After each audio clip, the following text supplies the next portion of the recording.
క్రీస్తు కన్యకకు జన్మించుటకు గల 14 కారణములు. మొదటిది, అగోచరమైన దేవుణ్ణి వెల్లడిపరచుటకు. యోహాను సువార్త 1వ అధ్యాయం 18వ వచనం, 14వ అధ్యాయం 9వ వచనం. రెండవది, ప్రవచనమును నెరవేర్చుటకు. ఆదికాండం 3వ అధ్యాయం 15వ వచనం. మూడవది, దావీదుతో చేసుకున్న నిబంధనకు హామీ. 2 సమూయేలు 7వ అధ్యాయం 8వ వచనం నుండి 17వ వచనం. లూకా సువార్త 1వ అధ్యాయం 31వ వచనం నుండి 33వ వచనం. నాలుగవది, మన పాపములను పరిహరించుటకు సిలువలో విమోచన క్రయధనముగా తన్ను తాను సమర్పించుకుంట కొరకు. మార్కు సువార్త 10వ అధ్యాయం 45వ వచనం, హెబ్రీ 2వ అధ్యాయం 9వ వచనం, 10వ అధ్యాయం 4వ వచనం, 5వ వచనం, 10వ వచనం, 12వ వచనం. మొదటి యోహాను 3వ అధ్యాయం 5వ వచనం, మార్కు సువార్త 10వ అధ్యాయం 45వ వచనం. ఐదవది, మనుషుణ్ణి దేవునితో సమాధానపరచుట కొరకు. 2 కొరింథీ 5వ అధ్యాయం 19వ వచనం, హెబ్రీ 2వ అధ్యాయం 17వ వచనం, మొదటి తిమోతి 2వ అధ్యాయం 5వ వచనం, 6వ వచనం.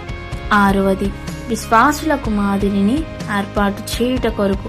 మొదటి పేతురు 2వ అధ్యాయం 21వ వచనం, మొదటి యోహాను 2వ అధ్యాయం 6వ వచనం.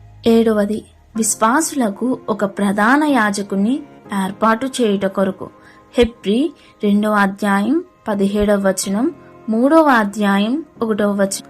ఎనిమిదవది, సాతానును నశింపచేయుట కొరకు. హెబ్రీ 2వ అధ్యాయం 14వ వచనం, మొదటి యోహాను 3వ అధ్యాయం 8వ వచనం. తొమ్మిదవది, ఆదాము సంతతిపై గల శాపంను తప్పించుట కొరకు. రోమా 5వ అధ్యాయం 12వ వచనం.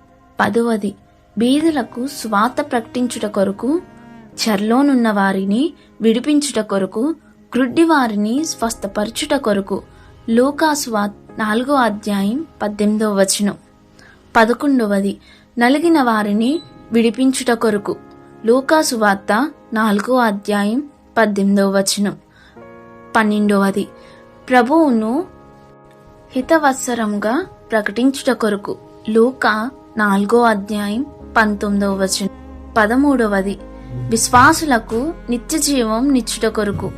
యోహాను 3వ అధ్యాయం 36వ వచనం, 10వ అధ్యాయం 10వ వచనం.